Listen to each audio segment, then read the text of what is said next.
that's going on as well, so that you never run out of fun stuff.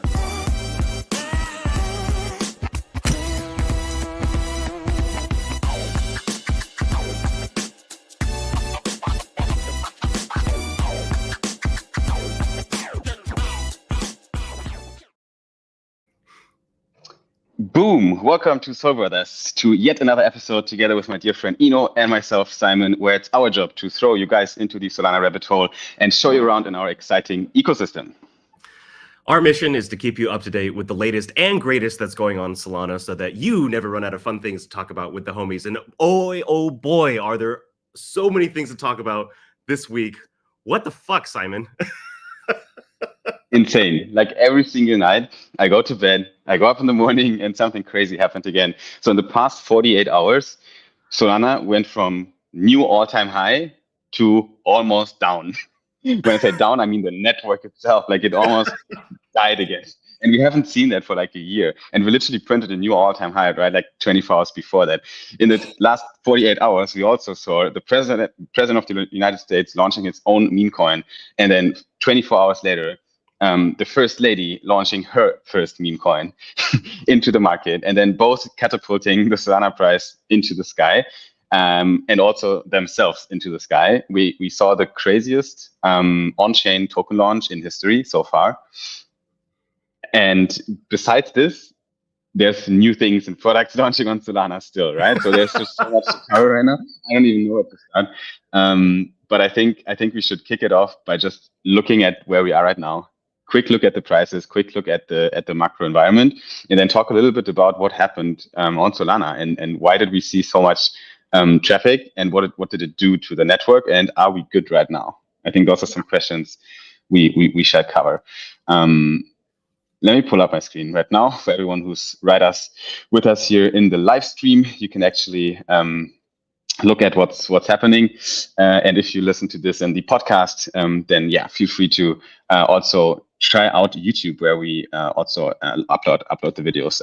Let's start with this one actually before I show some results that nobody expected to see. Everyone is calling it I don't want to say this, it's too braggadocious, but we'll say it anyway. The Trump effect. It's you're the effect. Since the election, the stock market has surged and small business optimism has soared a record 41 points to a 39-year high. Bitcoin has shattered one record high after another. You hear that? Bitcoin shattered one record high after another.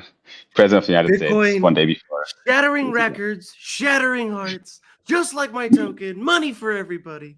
Someone told me that if you took all the Trump at like its all-time high and you distributed it to all Americans, everybody would get 40K.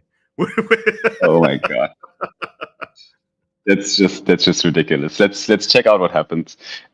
First, quick look at Solana. Right now we're trading at $246, which is definitely up from last week when we talked.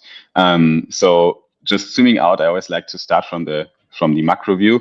We can actually see that we're right now in a range, literally at the all-time high from Solana that we last saw in November 2021. And we also see that we had a very good impulsive candle to the upside, almost crushing the 295. Actually, we reached 295, but we didn't. We got rejected before the 300 mark right here. Now, looking at this, it is actually a very pretty chart, that is still looking like a lot of bullish momentum. If 2025 is going to be as macroeconomically positive for the whole world, if nothing crazy happens that like unforeseen events, then the thesis should play out that this impulse that we see starting from October 2023 to now, mid of January 2025, that this impulse should not be the end right now. Okay, looking at the thesis here, to see where we are right now. The last wave that we saw, the last impulse, was actually a very impulsive push to the upside, which is also following the technical analysis, especially the Elliott wave counts, the third wave of a 5-wave move. The third wave is usually the most impulsive one, and it doesn't look like this wave is over yet. It just looks like that the subwaves inside the bigger one are right now playing out in a 1, 2, 3, 4, and then 5 to the upside. So I am actually still pretty bullish on Solana right now. I saw a lot of people taking profits at the top, which is totally fine. Like we all do that, and it's actually a pretty good practice to do, in my opinion, because we literally saw almost $300, and I think it was. Then we saw, a healthy correction to the downside, and then now trading upwards again. So this looks all good to me. How do you feel about Solana price right now? Do you still remain bullish, or did you already cycle all your SOL into stables?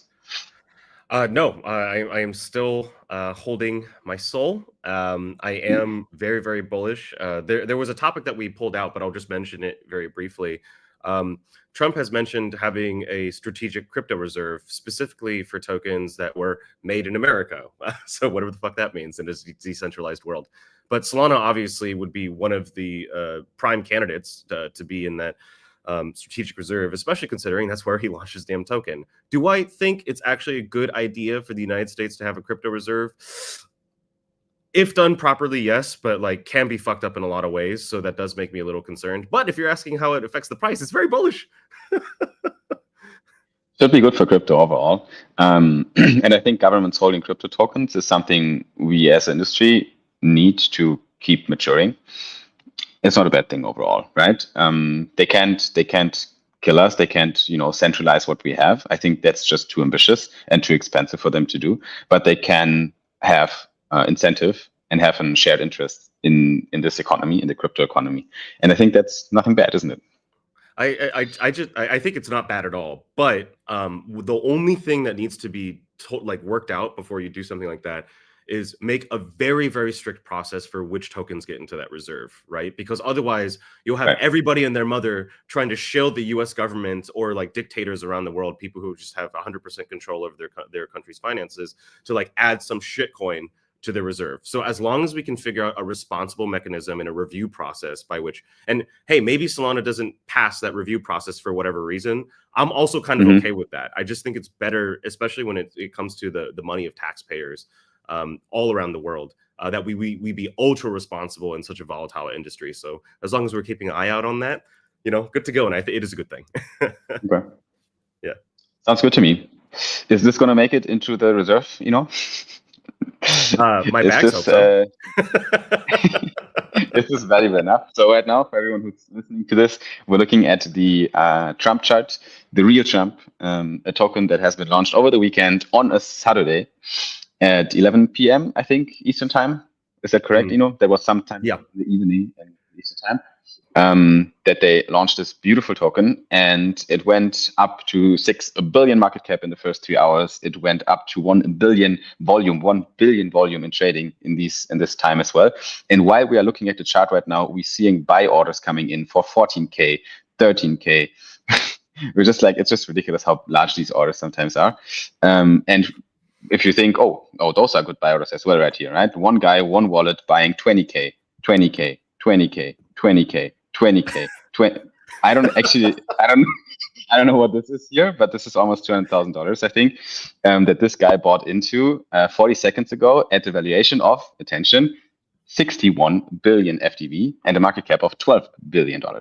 The Trump token right now is literally trading again almost at its all-time high, which was $75 billion. We have more than 800,000 holders in that token, more than 800 million in liquidity, and we have a volume of 2.5 billion on Trump token. Talking about the Meteora pool right now between Trump and USDC, we covered it slightly yesterday, right? And I think we can't go deeply into the ethical discussion of what this is. But just give me again your TLDR on the Trump token. What do you think this means for crypto? What do you think this means for the world, right? And then maybe lastly, thirdly, what do you think, or how did you personally play the Trump launch? What was the strategy that you choose? Well, okay. So first of all, what does this mean for crypto? What does this mean for Solana? The fact that Trump has launched his token on Solana has made Solana the main character of this cycle. no question. I'm very comfortable making that prediction. Solana is going to be the main chain for this cycle. For the next 4 years, it's going to be this chain. For whatever grifts he continues to launch, it's going to continue to be on Solana. If people complain about Solana breaking, and we're going to talk about this later, but if you did this on any other L2 or on ETH for that matter, yeah, good fucking luck with the gas fees, right? It could not handle this amount of activity. So Solana, out of all the chains, obviously there's room for improvement here, but with this scale, I mean, there's no other blockchain that's better suited for it. And that liquidity, right? Billions in dollars of capital from non-crypto natives. You have people who are using Moonshot from Jupiter, which is a way to onboard onto crypto for the first time using like your credit card or bank account or whatever. You have people that are using those services en masse. And so you're just going to see billions and billions of dollars flowing into Solana, and that money is eventually going to trickle down to the projects that really matter, right? The protocol level, borrowing and lending, any sort of DeFi, it's staked Sol. All of these protocols are going to see a major boost. So also another play for people to consider if they're willing to be a little patient. I think it's good to kind of look at DeFi tokens. In terms of how I played it, I paper-handed. You know this, man. Why are you making me feel bad? I bought in at no. Okay. I woke up at 2 a.m., was scrolling Twitter at 4:30. Someone said, what the fuck? Did Trump's account get hacked? I look, I ape in at $1. I sell at like, I think $1.40 just because I'm like, this is obviously a scam. And 40% of my money is I'm very happy with that, right? Oh, did not play that well at all, Simon. What's the flip side of the coin? How should people play it in your opinion? What is we talked about it. Tell us about the liquidity pool strategy. Give us a TLDR on that one. What might be a safer way to get actually profits out of plays like this? Yeah. Guys, if you're feeling like the FOMO, don't trade like a drunk bird. Don't bother. If you want to, do so at your own risk. You will most likely lose money. The safe way of doing this, even though there is a divergent and impermanent loss, both concepts that you should study. No, I will not teach you that right now, is to go to meteora.ag. It is a website that allows you to add liquidity to certain token pairs. So an example of this would be Trump Sol or Trump USDC. You provide those token pairs into a pool, and then you earn fees when people trade within your range. So it doesn't really matter if you set the ranges, high and low enough. It doesn't matter if token price goes up and down because you're making money from the fees. So that is a much safer way of earning money. And you actually have some insight about how DEX and on-chain activity has flipped sex volume. Do you want to talk a little bit more about that and how that contributes to how people can make money on platforms like Meteora? We see much more liquidity coming into crypto. When I say into crypto, I mean on-chain liquidity. That means people are pouring liquidity into token pairs that are on decentralized exchanges. I saw a tweet from the Bybit CEO yesterday, where literally the Bybit CEO said, guys, it's happening. We're seeing the flippening right now. Sexes are being disregarded. Liquidity is flowing on-chain, and we need to do something about it. And he was promoting the Bybit DEX aggregator, which he said like, oh, we already have one of the best aggregation systems in the, like our users love it. I was like, I never heard about this. now he's talking about it. And you know what, I love this because this was the narrative I've been following since more than a year now.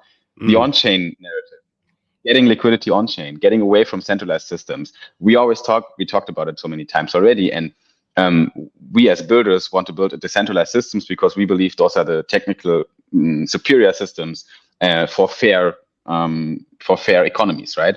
They are decentralized. They are not in the hand of a single authority. They distribute capital across many people that benefit from it together, and they cut out middlemen that are usually the main benefactors from such systems.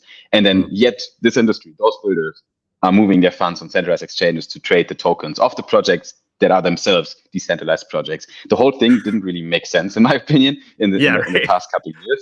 And I was on this mission to get rid of the sex cabal and make sexes unsexy. And I think we are there yet. Like this is the year. 2025 is the year. And what happened on this weekend was the main accelerant we needed to make this happen. Because now we saw actually, first of all, Trump didn't go to Binance and ask them to list their token. They actually worked with Jupiter, Meteora, and Moonshot to make it fully on-chain. Think about that for a second, right? Yep. And then they actually did it, and it worked out. And then the sexes felt left out, right? And they started listing Trump quickly on their platforms and recognized that no one was trading it there, right? Yep. That's beautiful, in my opinion. So just give me your take on this, and then I want to give a quick TLDR also what that meant for Solana in the past 48 hours. Oh, yeah. Just a very quick comment. I just want to say that's why providing liquidity on Meteora is so sexy, guys. It was already sexy, but it literally just it got 10 times sexier because we're getting 10 times, if not more, of the volume. So if you're looking to make money and it's not on full exposure of a token like Trump or Melania, you don't want to deal with the ups and downs. Set a very wide range, provide like one-sided liquidity, either bid, ask, or curve, depending on the situation. You can study that.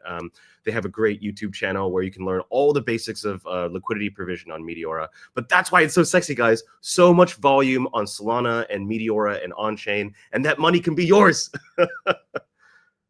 Yes, it's a beautiful strategy. I pulled up a tweet right now for the people on video from a friend of ours, Benny from the Balkans as well. He posted this on the 19th of January. Now it's 20th, so it's a little bit more than 24 hours ago. And he said back then, the last 24 hours on Solana, here's what happened. Trump launched Trump. Sol hit new all-time high, right? Sol hit new all-time high, guys. Solana DEX volume hits 11 billion, more than all other chains combined. And Meteora DLMM, the topic we just discussed, jumped to 800 million in TVL and 6.5 million of swap volume. Volume that's being just made from swapping tokens, $6.5 million. $100 million in Solana trades liquidated. The data came from Ranger Finance. So this is usually a sign of a crazy market when things happen that were not foreseen. And over $10 billion are locked in DeFi, which is also an insane number. 5 million active addresses on chain. 5 million active addresses on chain. So the list is actually, it's longer than ever. And I think it was a glorious day for Solana, I would say. But then on the flip side, guys, just cycling back to the present where we are today, that was 48 hours ago. Now in the past 24 hours, we also saw ridiculous arbitration opportunities on the Solana blockchain, where we saw on-chain prices of $200 versus SEX prices at $250. I want to talk about this with you. We saw Phantom pushing out a tweet, actually, a public statement yesterday, where they said, hey guys, sorry, we're currently experiencing a massive surge of 8 million requests per minute at Phantom. While we work to stabilize our platform, transactions may have trouble going through on the first try. So already a sign of, okay, wait a second, our systems are not handling the demand right now. This, by the way, guys, it's a Web 2 problem. I don't think this was a problem of any kind of on-chain Solana specific thing. It was just Phantom system breaking because of all the traffic. Oh. But then we also saw stuff like this, where Meow, the founder of Jupiter, apologized because all the systems of Jupiter, which is an on-chain DEX, are extreme underload right now, working to restore proper services as soon as possible. So people weren't able to get their transactions through. And there's a few things that Jupiter also reacted to make this go away. But I think, actually Meow gave a pretty good statement out there. And I think they also fixed it already pretty quickly. When I tried to make trades again now on the 20th of January, everything went smooth. No huge price gaps anymore between Solana on-chain and off-chain. I even saw people yesterday swapping USDC for USDT, which is both stable coins, 1-to-1, but they sold 100 USDC and got 150 USDT, which makes zero sense. Again, a network problem on Solana.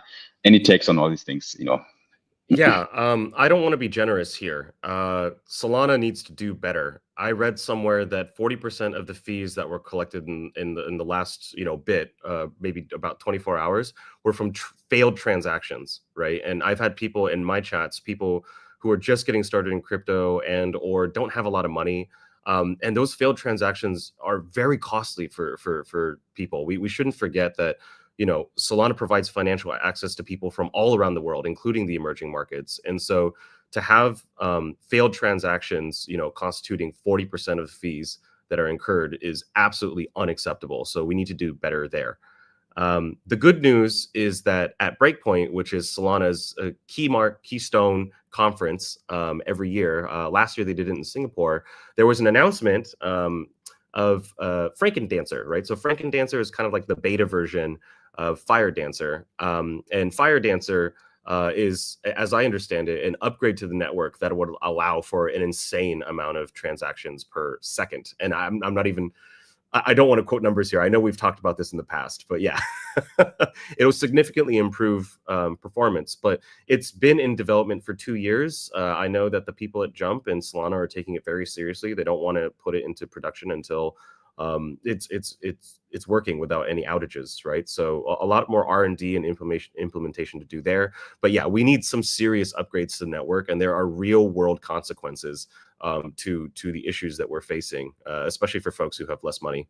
It can be quite catastrophic to experience that, and it's very, I don't know, it can turn you off a lot to an entire chain. So yeah, it's important that we keep the users that we have. Yeah. No, for sure. And yeah, we see it also right now in the chat. Danica, GM, by the way, 40% is a crazy stat for the priority fees that you just covered. I think I sent you a screenshot earlier. 41,000 Solana got lost in failed transaction fees. It's just, yeah, it's a lot of money in failed transaction fees, and that's basically dead capital, right? Like people don't, they don't get anything in return for this. So I'm completely with you. We are not really there yet when it comes to, being stable enough to get all this load. But guys, this is a crazy time right now for us with lots of load on the system. I forgot to open my live trade, so I just did that, because Melania keeps pumping. Okay, so some context here, guys. Simon and I agreed that it'd be kind of fun for the pod if he opened up, or you're opening up a long, right? I'm assuming like a long on Melania. Okay, yeah, he's opening up a long position on Melania. Are you going to close it at the end of the end of the podcast? Or maybe if I feel like it's a good idea to do it earlier, I'll do it earlier. But it's just a very small one, guys. It's just a position value of $460. Entry price $3,300. So $13, basically, which is already insane, right? Like Melania is right now pumping a lot. It's at $12.8 billion FTV and $2 billion market cap. We're going to cover that in a second as well. Before we do that, I just want to take a second as well to kick off the whole kind of topic around these token launches that happened right now on Solana with Trump and Melania. Like we obviously, there's a lot of opinions right now in the ecosystem. There's a lot of people that say it's dangerous and the president shouldn't do that, and we see people that say it's unconstitutional. And the more right now, the more news we're seeing, and the more of the behavior I am observing from the Trump team and everyone around them, the more this feels true to me. And I think we can prove this with a few points. So just to play back what happened, right? They launched Trump kind of 48 hours before the inauguration of Trump, right? So they just launched the token. Then that is already kind of a bit of a red flag in my opinion, because you're literally using your presidency and the popularity you have around your presidency to print money, right? There's an 80% ownership of Trump by the Trump team with a vesting schedule of 36 months, sure, but still, they made a lot of money on that play. So that's one thing. Then you think that's already crazy and enough, but then the next thing pulls up, and we see just yesterday the whole Melania thing coming out. So the Melania meme coin site was literally set up yesterday, and the domain was created yesterday as well. Oh, actually, I didn't see that. Thanks for pulling that up. So that's completely insane. So it feels like they just made this decision, in the fly. They were like, oh shit, we can we can squeeze out so much money here. Let's just do another one round. So literally, not even one day after this Trump kind of craziness, the official Donald Trump reposted the Melania meme is live. You can now buy now Melania. And then they set up this website, this stupid website, which is like this landing page where you can buy Melania with your credit card. It just looks so, in my opinion, it just looks very bad. And then I look at the token distribution earlier, and I'm like, why do you need 35% team and 20% treasury, which is 55% basically in the hands of the same people, of a meme coin that has no future and no project. Like, what do you do? Why does the team need 35% vesting for a meme coin? What is the, like usually team allocation is needed for the team to be incentivized to build out the product.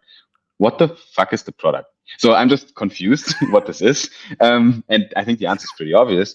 It is a grift, right? And Grift.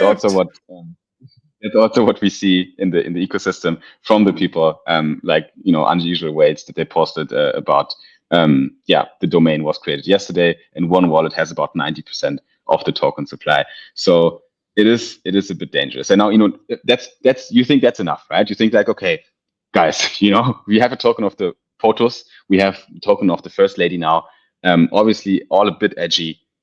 But then you head over to the site of World Liberty Financial, which is also a project that is backed by Donald Trump. And it's very obvious if you go on their website, you literally see Donald Trump, in this Shape epic a new post. era of finance. Be defiant. That's what it says. So, and you have no, like, this is basically it, by the way. Like, that was the tagline. There's nothing else on this website right now. And then you can see the token, right? And then you can buy the token. And this website again looks like a, one of these pre-sale platforms where you collect tokens for whatever you think you're doing. And it's actually like the token itself, the utility is kind of it's a governance token for World Liberty Financial, which is a DeFi platform being built by a team around Donald Trump. That's the idea. It's an Ethereum project, and it's already been going for a while. The account exists since July 2024, right, of WLFI. Now, the news here, what I wanted to say is that 2 hours ago from the recording right now, WLFI posted, great news, an additional 5% of our token supply is now available to purchase on our website. Again, like this kind of short-sighted decision, right? To be like, oh, fuck, now it's happening. Now we can squeeze out more money. Let's just sell more tokens. Trump wasn't enough. Melania wasn't enough. WLFI, cool. Let's do the next thing.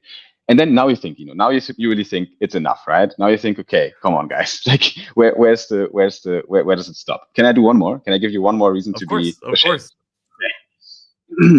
Eric Trump, right?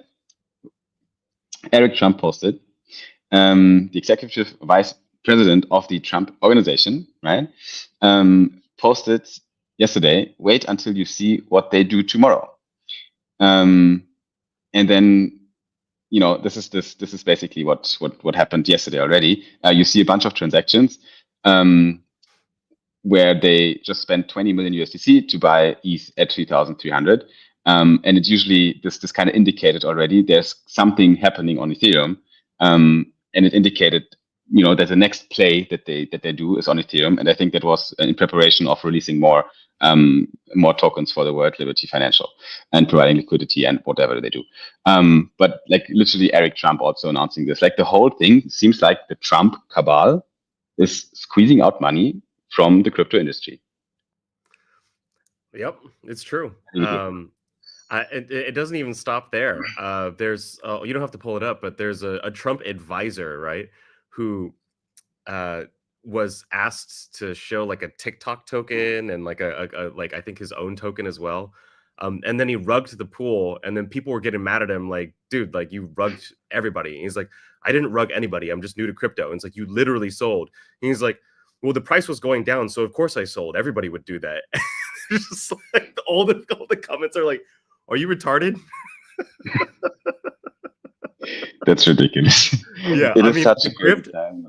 Doesn't even end with Trump. It's like it literally second and third order effects and waves of anybody in the Trump universe. By the way, for anybody who's not familiar with what a governance token is a type of token that you typically use as a vote, right? So each token is worth one vote in the same way that a share in a company is worth one vote, right?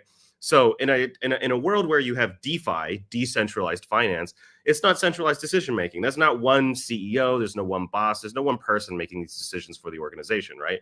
So World Liberty Financial, okay? This idea that World Liberty Financial has a decentralized governance token where all the holders of the token can somehow contribute to governance is ridiculous because it's under the direction of Donald Trump. And Donald Trump is the least decentralized person in the world. Look, I'm not even talking politics. And you know I'm very progressive, but this has nothing to do with politics. It's just straight facts. This idea that there's going to be decentralized governance for your World Liberty financial tokens. Good fucking luck, buddy. It is a bit funny, and it hurts also a bit. Can I just say something as well? Sure. we just printed a new Bitcoin all-time high right now. Oh, we did? Yo, show the chart. Show the chart. Show the chart. I mean, right now, we literally right now are at it. Let me pull it up. I just saw it in the comment section here, but yeah, this is basically what right now is going on. On the Bitcoin chart, we had 108,000 and we just reached 109,300 on BTC. That should be a new all-time high, isn't it? Wow. Am I right?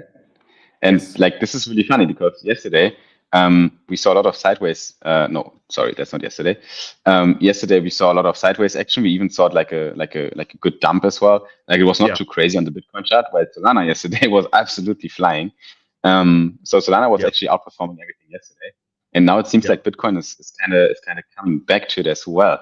What is happening? I think might this be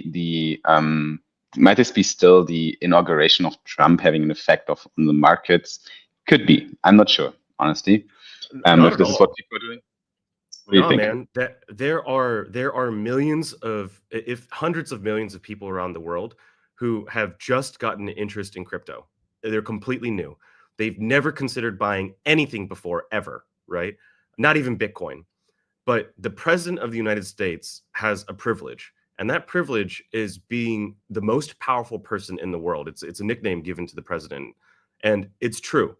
The president of the United States has the ultimate podium, platform, anything he says to people, like, because you've lived all around the world, right? There are people who genuinely respect the office of the president of the United States. It carries a lot of weight with it. For sure. 100. So when you have someone saying, I launched my own meme coin, then all this Bitcoin that you've been hearing about for like the last decade or so, right? Suddenly it's all like, oh, I guess this isn't a scam. I guess it is worth investing in. So I think that's what we're saying. I mean, it could be related to the inauguration as well, but I truly believe it's just that there's literally hundreds of millions of people around the world who have never considered buying a single token ever, and now the floodgates are open. Like, he's normalized crypto to everybody in the world, for better or for worse.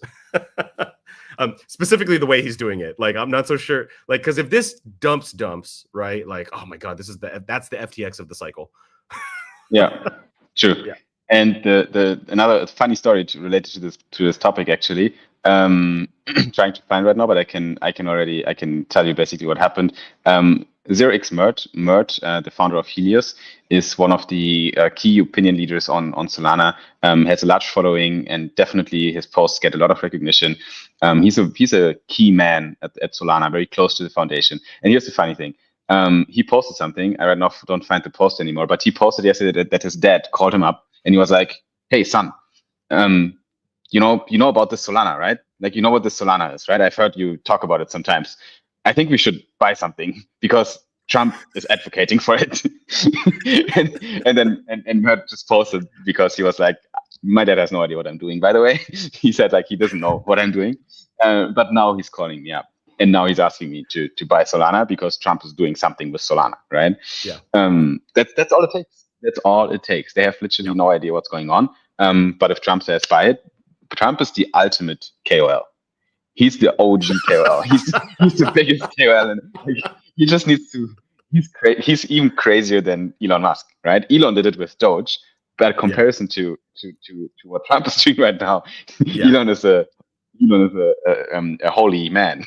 He's, like, he did everything right, but Trump is right now just going crazy. He's the devil. So, this kind of reminds me of, like, George W. Bush. Like, at the time, he was like one of the most unpopular presidents ever, right, in the modern era. And that's considering that he got a huge reputation boost post 9/11, how he handled it, right? But still, because of the Iraq War, his reputation went down the toilet. And if you remember, like, he was famously mocked for being stupid, right? Like, fool me once, shame on you. Fool me twice, never get fooled again, right? This guy, looks like fucking Shakespeare next to Trump. I mean, that guy, he seems like a saint, which is, objectively not true, but I mean, still, it's. Yeah, it Oh, is. It's something. Speaking of price action, could you show my screen real quick? Yeah, for sure. I wanted to pull that up anyway right now. What are we looking at? Okay, so we are looking at the Trump USDT chart, but it's flipped 90 degrees clockwise, right? And it's like, nah, it looks like Trump's side profile. We live in live in a simulation. Legitimately, guys, the chart, when you flip it 90 degrees sideways, looks like Donald Trump's face. Like, it's like when you see Jesus in the toast, it's exactly that. So I'm saying that we have to create a new chart pattern word price action name. I don't know we have to create a new term for this, right? It's like Trump price action, it's just the hair. It's the hair. Yeah. This is crazy. This is actually scary as fuck. And this post went absolutely viral for a reason, because it's funny as shit. 3.4 million views on that single post and 75,000 likes. Shout out to Renaissance for putting it up. What else can you share with us, Eno? I know that you have a few things you wanted to share with listeners as well here. Yeah. So a couple things, I've been telling everybody that, look, if you're making expensive mistakes currently, calm down. Stop trading. Just chill. Go grab some water. Maybe just don't even look at the charts for a day, right? Because it's better to make no money than to lose money, truly, right? And just a perfect textbook example of this is a .eth, who's obviously has never bought onboarded onto Solana before, isn't it? But he's like, see MELANIA at 90 cents, withdraw everything, try to blast 300 SOL. Fail 500 times. Watch it go up to $6. Try and buy the Trump dip. Watch it go from 30 to 50. Filled at 50. DCA down to 40 on the next dip. Try to sell when it hits 54 for 100 SOL gain. Fail 500 times. Go get some water. Photon decides to fill my sell order 10 minutes later at 45 billion. Instead of being up 100 SOL, somehow down 10 SOL. Fuck you, Solana, right? So 2 comments here. Number 1, this motherfucker trades like a drunk pig, all right? So this guy could have taken that drink of water a lot sooner. Number 2, obviously, if you knew anything about Solana, you would set the priority fees higher to even just 1 SOL. It would have, whatever transactions he was trying to fill probably would have went through. But number 3, though, this kind of fuck you Solana sentiment is powerful. It's very, very powerful. And I'm sure there are hundreds of thousands, if not millions of people who are feeling that right now. Their first experience with Solana was essentially what feels like to them a network that does not work, right? So it is absolutely imperative that as much as I think this guy's a moron and he trades like an idiot, he's correct in that the performance of the chain was not up to snuff. So fair point. That's one thing I wanted to share. I don't, but I don't know. What do you do when you feel FOMO, Simon? Like, how do you center yourself? You just need to learn from it. I think that's it's a muscle you need to train. And you need to always remember that, it didn't work before, it won't work again. So just sit tight, because crypto is always doing what you're not expecting it to do.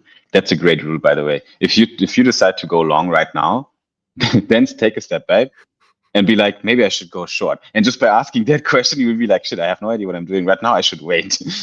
Because that's the realization you need sometimes. It's just because if you don't do that, if you follow your impulse, which is usually an emotional thing, you will open at the top, right? And you will sell at the bottom. That's usually what impulsive things do to you. So always second question your decisions when you do them.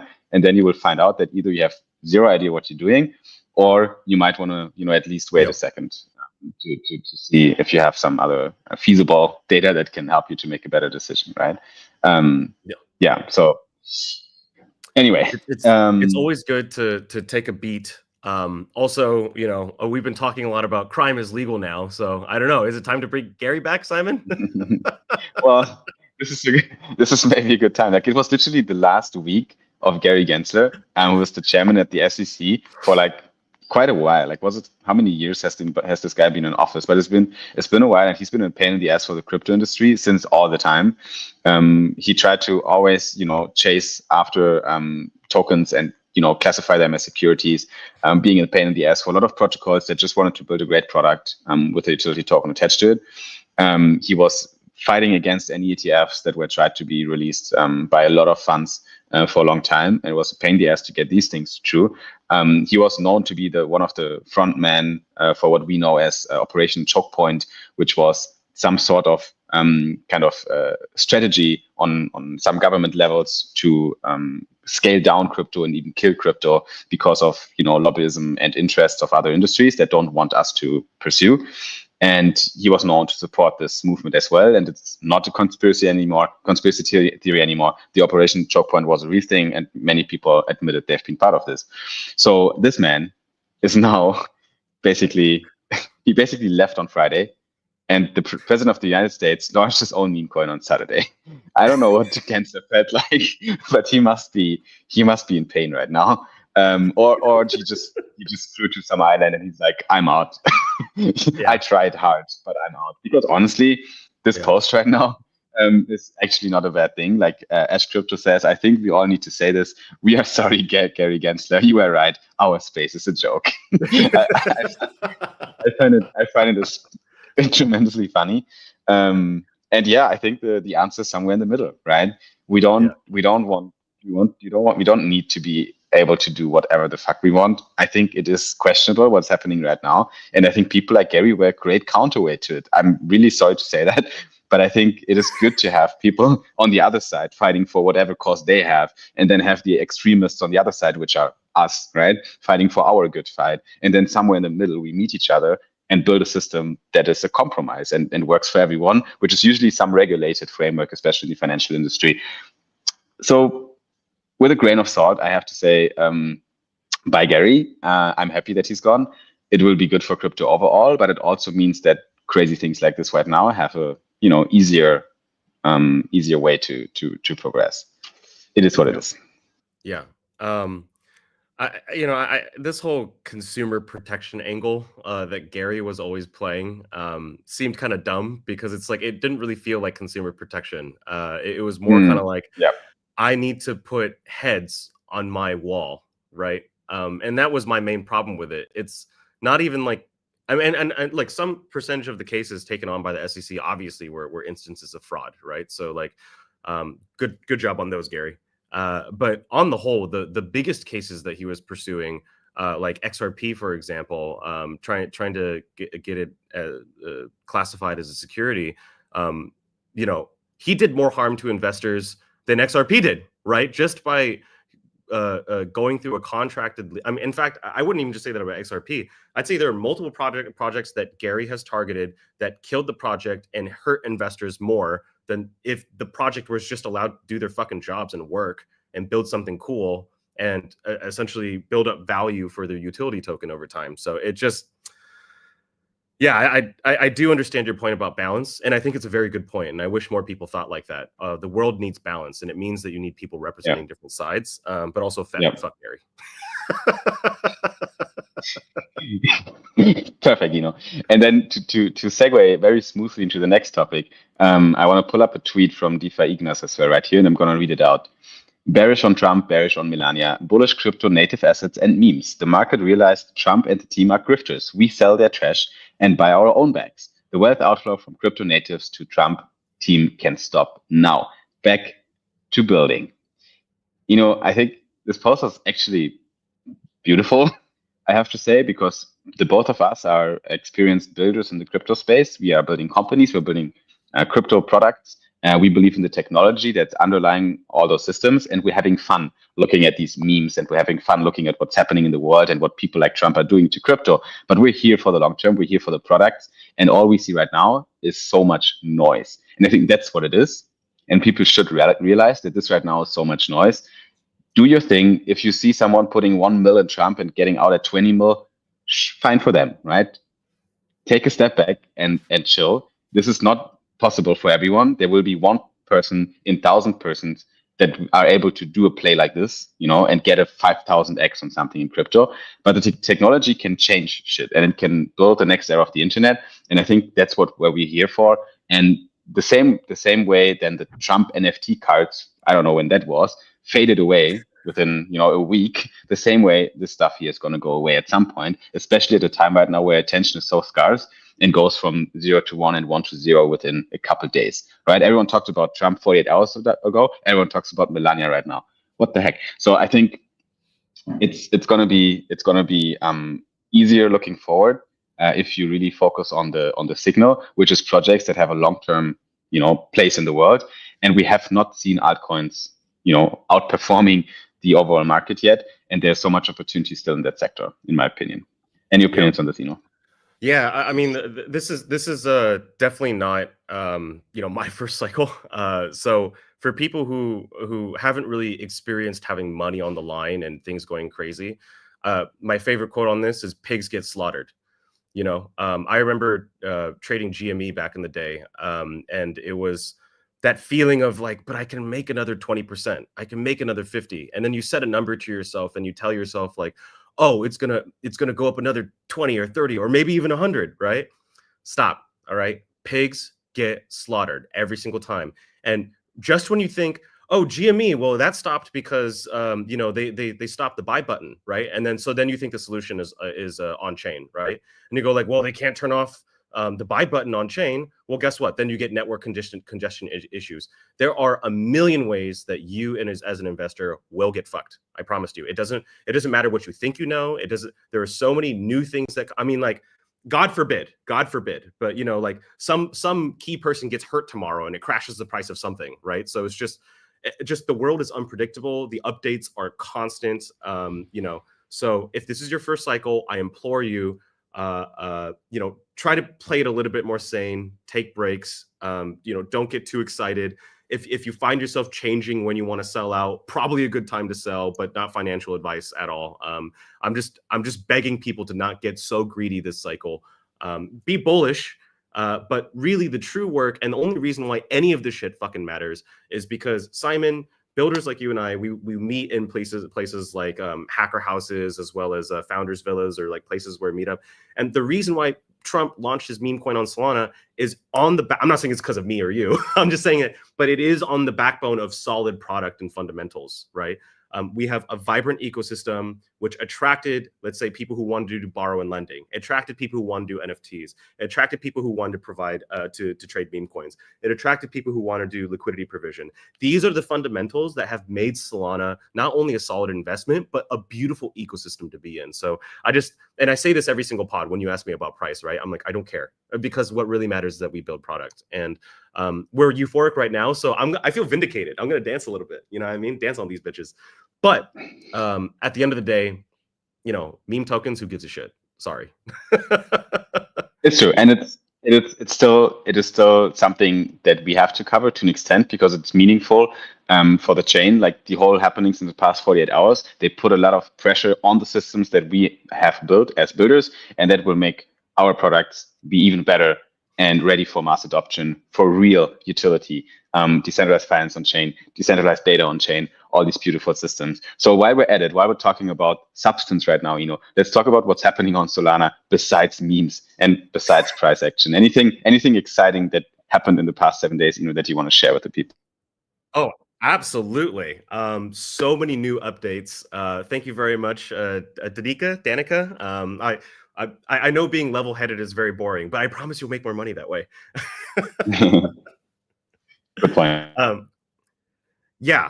So despite the fact that we've had the craziest fucking weekend because of the Trump token, I mean, like even without the Trump token, there were crazy announcements that were being made in the ecosystem. So number one, Jupiter is doing their second Jupiary. They just released, I think on Thursday, so a few days ago, your airdrop tracker. So if you're a Jupiter user and you're living under a rock, you should know that you can check your allocation. It's been negotiated with the community. It truly has been a negotiation. They've been talking about it for weeks. What are your thoughts on? Are you staking your Jupe and voting on Jupe initiatives? I mean, Jupiter is a great product. The team is pretty based as well. Obviously, they're huge. They have large bags. They can do a lot of things on Solana. So we need them definitely. They are making everything happen that happens on Solana really, and I'm happy to support them. So yes, I hold some Jupe, a little disclaimer, and I also put it on staking and take part in governance proposals, and I also check my allocation.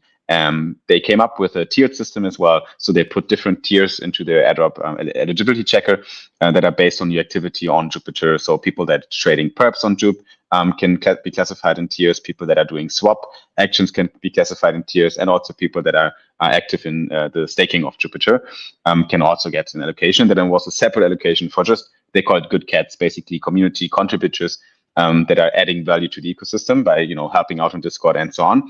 And people were also able to submit a form to say that they are a good cat if they haven't been detected as one for an allocation. So all in all, a very well thought of system for the airdrop.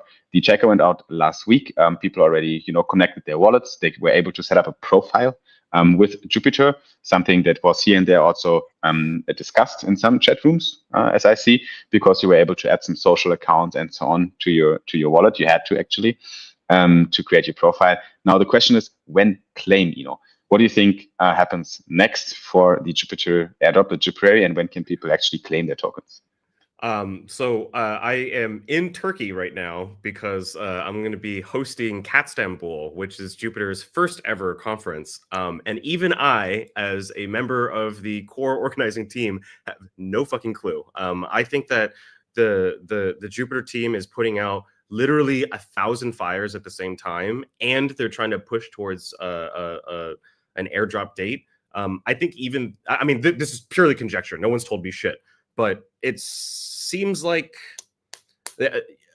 maybe by the end of this month, we'll see. Because they're I mean, obviously they don't want to do Jupiter. Knowing Meow's personality, the man does not suffer fools, and he also does not suffer lateness. So it's called Jupiter, guys. So it's going to be in fucking Jupiter.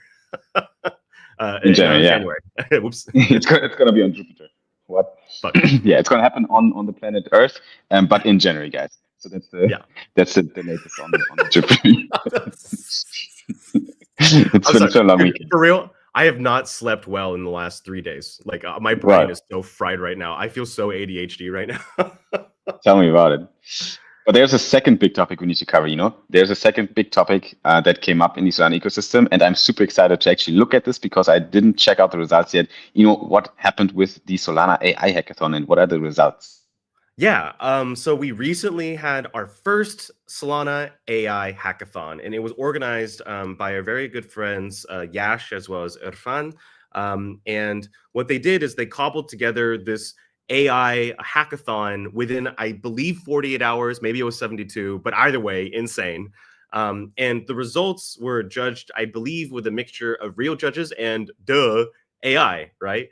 So it took course over 15 days. Over 400 projects were launched, 21 winners, and close to over 250,000 of prizes distributed. I don't have any particular favorites because I haven't really scoured the list.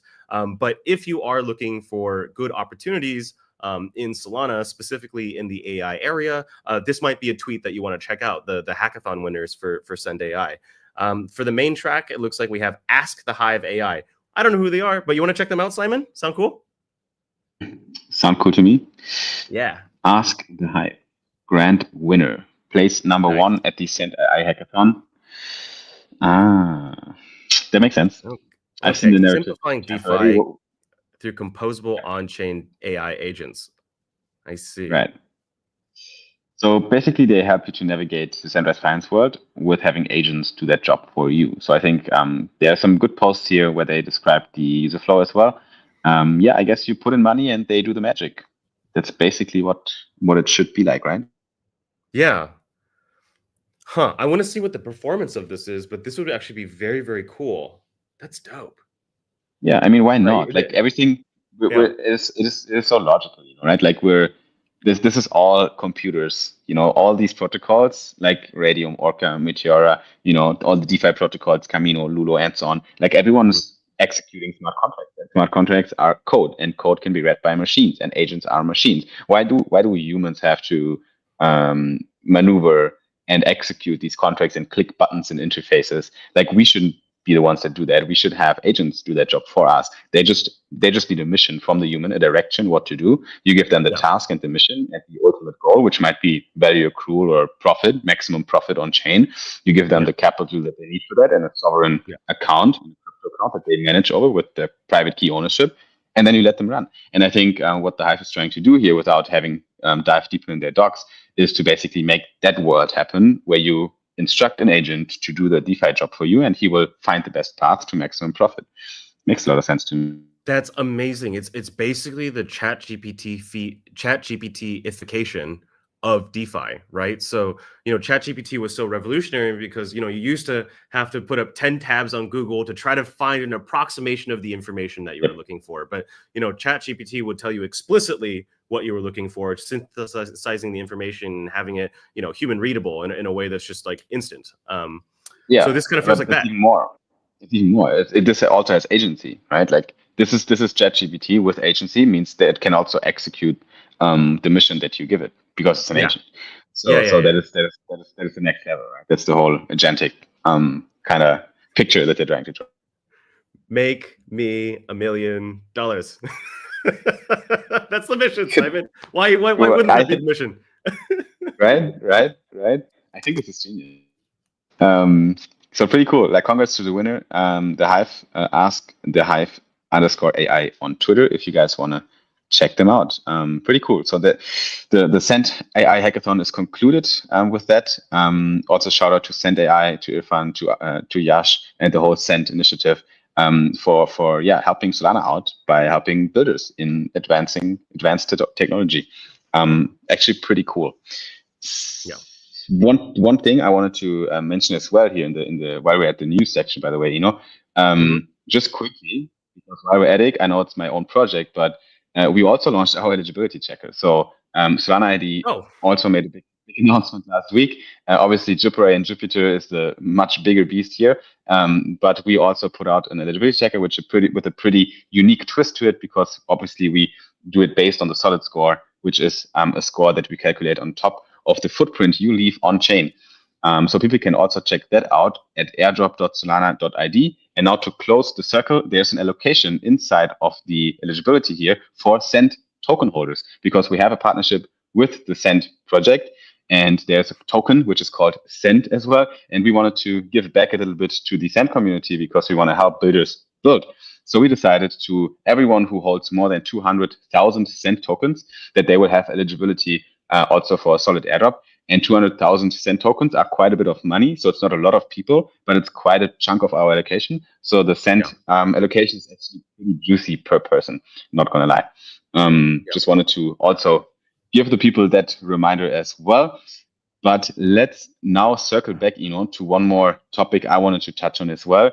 I think we we need to talk about it as well, because last episode, I think we talked about the Bankless drama. We talked about the Ryan and David from Bankless and how they obviously did something wrong with a project called AI Accelerate. So Accelerate, I don't know how to pronounce it properly. But basically the TLDR here was that they invested in a project and then dumped the token on the community. And that was obviously very bad. But now there's a twist. What's the twist? Yeah. So it's no secret that on the last podcast, we had very negative opinions about the actions of Bankless Ventures. The exact thing that we said last week is that it is unethical for you to have a medial empire, to shill a project, and then to be selling tokens at the same time. And the basics of what we said were still true. They did exactly that. They shilled a token, right? A project, and then the venture arm of their business sold some of that token while they're promoting it. That being said, I was under the impression, like I'm issuing a somewhat of a correction. I thought it was millions of dollars. Turns out it was $54,000, which is still a lot of money. I'm not saying that's not a lot of money. I'm just saying that it wasn't at the scale that I thought it was, and they ended up buying an additional, that same amount, $54,000. It wasn't just like the same token amount. So they didn't just buy the same tokens for cheaper. They bought the full amount back into the token. So I have a question. Yeah. It says, in point of fact, Bankless Ventures did initially sell 8%-ish of its original 2 Sol allocation. Mhm. What does that mean? They had a 2 Solana allocation. They invested 2 Solana. Yeah, that was the original amount. So they had kind of a bundle or something going on where everyone put in like a very small amount of money, which is 2 Sol, I guess, like the investors. And then they sold not even 10% of that 2 Sol for $55,000 almost. Yeah, right. So I mean, huge profit for them, What? you know. But I'm just like digesting this. This means it was like $20 worth of investment, 10% of 2 Sol, like $40, $50 worth of investment sure. for 50K. Yeah. It's a 1,000x or 10,000x. It's something like around that. Yeah. Okay. So they made okay, and then they decided to get rid of 8%. Almost like less than 10% of that initial. Okay. So that makes it a little bit better. Like they didn't dump. Really, dumping would mean I sell everything. But then what else happened? Are you just talking about the ecosystem in general? I mean, the repurchase. Did we talk about that? Like, what do you think about it? Yeah. They repurchased the same amount. The same dollar amount. So I'm not saying I'm fine with it, but it's definitely not as bad as I thought it originally was. Like I was talking a lot of shit last week, so I feel kind of bad. Yeah, I think it is what it is. Like they also need to make money, right? So they try to cash out a little bit. And I think it's a good move for them to come up with this very long open letter that describes what happened, right? Yeah. So yeah. Plus Job says, "Yo, Bankless writes small checks." Thanks for the comment. Too Sol. I don't think it was an investment really. It was just Sol in a bun. So the next topic, we had just talked about Gensler. So he's gone now, but before he left, and the door hit him on the ass, kind of pulled a bitch move, right? Like he filed a couple of lawsuits, and one of them is against a very beloved Solana project called Helium. Helium provides these network devices. These, I think it's called LOWAR. I could be mistaken about the name, but you carry these network devices with you, and then you're able to create decentralized cell phone connections. So you don't really need like a cell phone tower. Everyone carries around a receiver, and everyone's sharing their internet with each other. In that way, it's much more cost effective. And you don't have the danger of a giant telecom, restricting your data or restricting what you can watch. It's very good for privacy as well. And so they've been trying to sue Helium for years. This is a post by Amir, who's one of the founders of Helium, and he's angry. Oh my God, he is angry. I don't get very angry very often, but this is a blood boiling sequence of events. There's so much more I could say, but it's probably better if I don't. And what he's referring to is that the SEC, here's an example of a bad organization. They keep finding new ways to sue you. That's so dumb, right?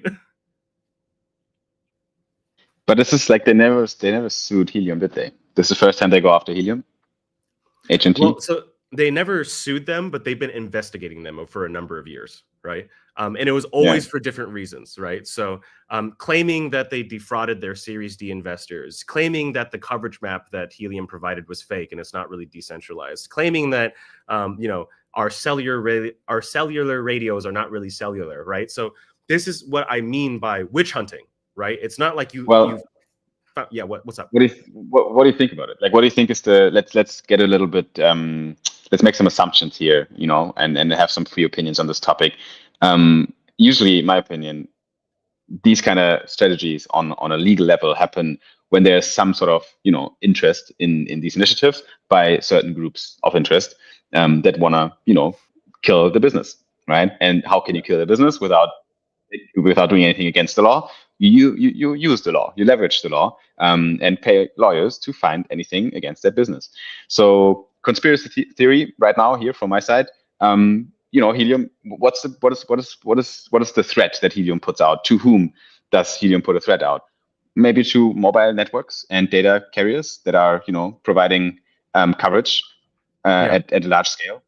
Which are usually very powerful companies in the world, like one of the most powerful companies.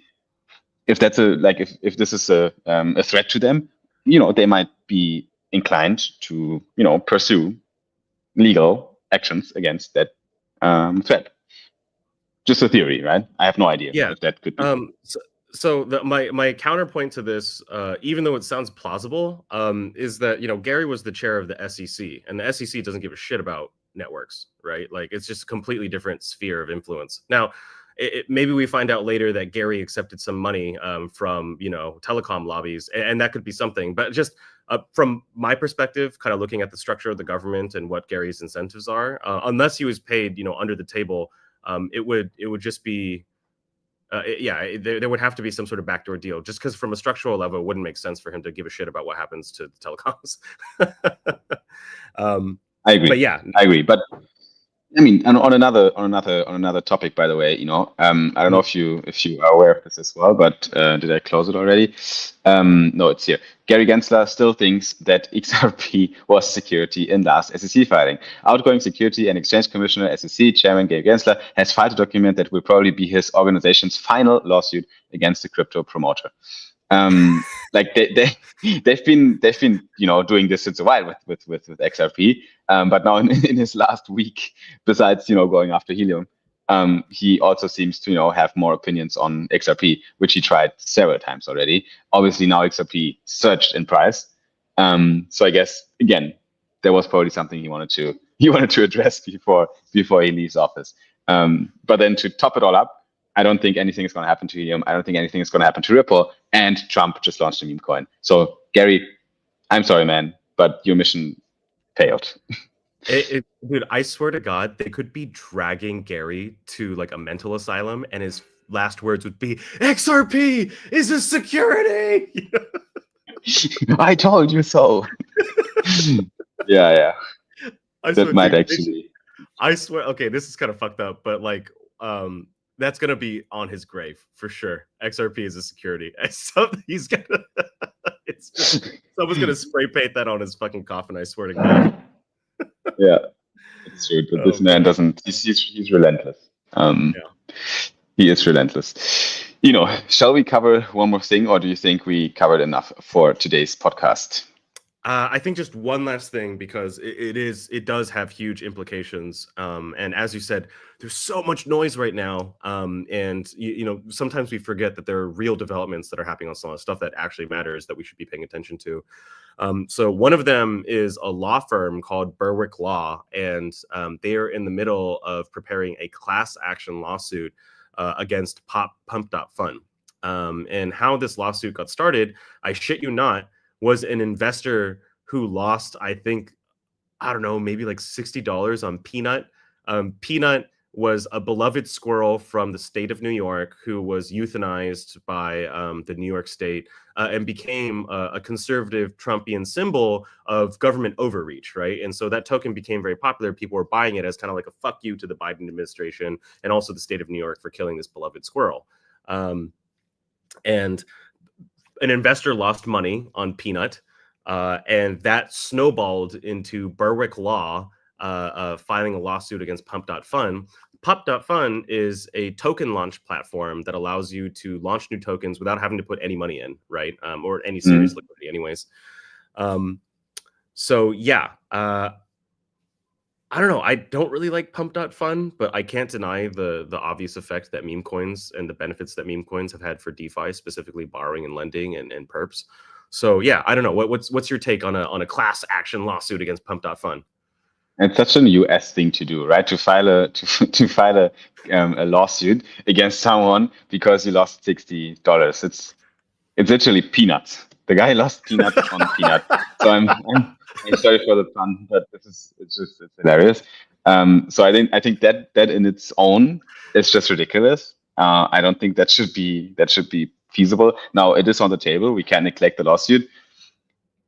I mean, Pump.Fun is not the most ethical company in the world. I think it is not bad that someone is looking at them. Do we need them on Solana right now? I don't think we do. I think we could have a great ecosystem without Pump.Fun, and there will be better systems that come up after it. If we see a fall down of Pump.Fun, there will be no critical point where Solana will go down because of the importance of pump.fun for the ecosystem. So in my eyes, I'm pretty neutral stance on this. I never used the platform heavily. I'm not a big fan of it. I think we did our learnings with it. I'm happy we had a good time with it, but so many people lost money. I think it's not a net positive for anything in the world. They made a bunch of money, like too much for themselves, and gave very little back to the Solana ecosystem. So with having that said, I think, pretty neutral on the whole topic from my side. Yeah, I was feeling a little concerned about what the ecosystem would look like without Pump.Fun, but kind of listening to you talk, I think I've changed my mind a little bit. It actually probably wouldn't be so We figured bad. out. And dude, right? Remember our last conversation? At that time, at those SOL prices, they had earned, and I'm sure they earned even fucking more now. But at that time, they had earned like $363 million worth of SOL. Exactly. Now SOL is not, it's crashed a little bit, but still like much higher than it was then. And on top of that, they've been earning fees this entire time with the Trump run too. So it's all like they're going to be they're closing on close to $1 billion, if not like multiple billions in revenue by the end of the year. So yeah, if they could ride off into the sunset and have a completely new life and never touch crypto ever again. I think it's also time for us to ride off in the sunset. We already talked about the past 48 hours on Solana. We saw a new Solana all-time high in the past 48 hours. We saw a new Bitcoin all-time high in the past 60 minutes. We also saw Solana crashing again, transactions not going through. All the main infra projects on Solana saying excuses to everyone for the problems they had doing this high amount of traffic. We saw the First Lady launch a meme. We saw Trump launch a meme. A lot of shit happening right now. I think we keep covering this. Next week is going to be also very interesting again to reflect on what happened. I think the coming week right now, this last or mid-January week will be very interesting in crypto with all these price actions going on. I think it's not a time to rest, really. It's a time to be in the trenches, be out there and try to get your Solana news and infos straight from the Sol Brothers. And that's what we're going to keep doing, guys. Are we good for today? We are good, but Simon, I'm already so tired, and it's only like the first week of what it feels like the beginning of the cycle, and I'm just like, oh my fuck. Get your coffee ready, get caffeinated, and have some fun while we're in this bull market, my friend, because there will be times as well when things slow down. Get your shit together, come on. Exactly. This. The coach in me speaking, you can do this, man. You can do this. Just a couple more reps. One more rep. Exactly. One more round. Dude, this is the, I just want to say, I think this is the most amount of viewers we've ever had for Sol Brothers. Sure. So, I mean, for anybody who's tuning in for the first time, really appreciate you joining. I hope you enjoyed our conversations regarding what the fuck has been going on Solana, things that we need to improve, things that are a little iffy, things to stay aware of. If you joined in the middle or just joined, you can watch the live stream from the very beginning. We also publish a much more polished version of the podcast that will be out. So just thank you very much. We aim to give you all the information you need about the latest and greatest that's going on in Solana so that you can stay informed and make the right decisions for yourself, whatever that may be. So Simon, thank you so much for this episode. We're actually going to be live streaming the inauguration today. We're gonna give it a shot. We're gonna see what's happening back then. So I'll see you soon, Eno. Thank you everyone for tuning in here in this live session. Make sure to follow the Sol Brothers on X as well, and give also a subscription to our YouTube account if you want to see the polished version of the pod every single week, so you don't run out with fun things to talk about with your friends and family. With that being said, guys, thanks for tuning in again, and bye until the next time. Adios, everybody. Cut. That was it. Still in the live stream. I think we're good for now. We can also wrap up the live stream. I think there was a lot going on. The live trade is still open, and I'm not in profit yet. I'm $11 in minus. So we've been going sideways. We've been going sideways for a while. So I'll just keep it. I'll keep it running, my man. So we have a comment from Plus Jobs who said, "How often are these?" We do them every Monday. Yeah, we do them every Monday. The polished version usually comes out around like Wednesday-ish. Latest, we're at the latest. We try to ship them earlier. We need Gary back, lol. Look, part of me agrees with you, man. There's a big part of me that agrees with you. We had another guy, I think K Town or K Sound, K7 own. Yeah, I'm still upset Helium. about the $1,000 I put into HNT miners, and had to wait a year to get. They changed everything, and now they're worthless. I'm sorry to hear that, man. You know, I personally have not. I don't live in the U.S., so I didn't even explore that opportunity. But yeah, stay safe out there, guys. I still very much like the Helium team, but I don't know the specifics of their project enough to really give a proper an opinion. They did the big pivot, right? Like in the early days, you had to buy the hardware, set it up, you can farm the token. That was pretty cool. A lot of people did that. The hardware costed money, a couple $100, even more. This person, over 1K on 2 miners. So that kind of, I think that system went away with the pivot they did. They went on Solana and so on. A lot of things changed.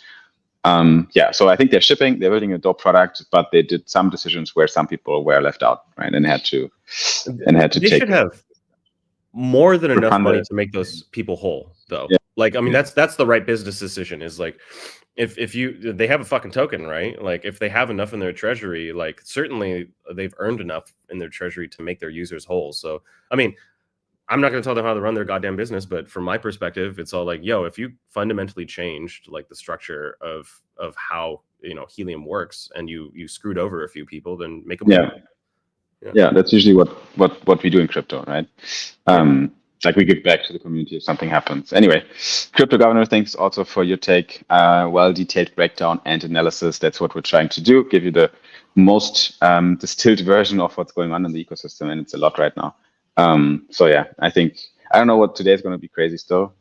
Trump right now at 60 billion, Melania at all-time high almost, at least approaching it slowly.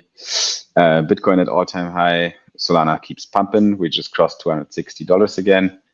Ethereum, by the way, this is just going sideways since, I don't know, since January, since December, really.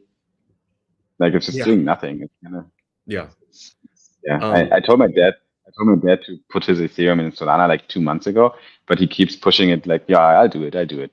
And it's not getting better, man. Like, I need to call him up again. Well, fortunately, my parents are not invested in crypto, because I kind of feel like, and I say fortunate, and you may be like, what the fuck? Like, you work in the industry. Why would you say that? I don't think crypto is at a place where I would recommend it to people who don't have the time, the energy, or the ability to understand what's going on here. Well, okay, let me disagree with you. Sure. What about if it's just your pension? What if you just want to do a long-term investment in something that you believe is a credible asset class that's going to outperform other asset classes in the future, right? Like, just the invest, lean back, and sit back kind of strategy, where you just put your money in and go. Like, don't you think that this might be a better opportunity for folks than investing in the MSCI World or whatever else is going on? Implicit in my opinion is how old my parents are. So I think that the older that you are, the less risk you can afford to take. Sure. And just knowing my parents' specific circumstances and kind of their finances, like, they're very much at a stage in their life where they just need to protect what they have and not try to grow anything. Like, now is not the time to get greedy, and they don't have enough. I mean, they're a little bit on the older side, and so I'd like them to not be staring at charts and to be worried about what the president said about Bitcoin, stuff like that. I just want them to have a very peaceful retirement. I wouldn't suggest to put like 20% of your net worth or some shit in crypto at that stage at all. My grandpa is almost 100 years old. He has a lot of money on his kind of bank accounts, that he accumulated over his lifespan. I would never put that in a crypto account. Like, leave it in your stocks, all good, in your defensive strategies. And if you're a boomer, like, if you have like 20 more working years, I think it's a good idea to put a little bit in crypto, but let it be 10K, 20K, and let it sit. Don't overexpose yourself back then. But if you're in the trenches, then we're all in. That's usually what.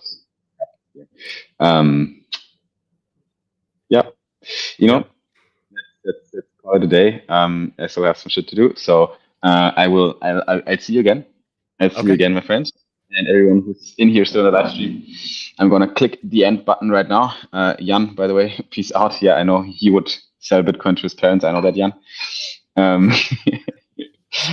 Guys, in the live stream, peace out, everyone. I'll see you soon. We might cover the inauguration of Trump. At least it's in our schedules. So we'll be live again very soon, because that's going to happen in, like 10 hours ish, right? Like it's going to happen later today.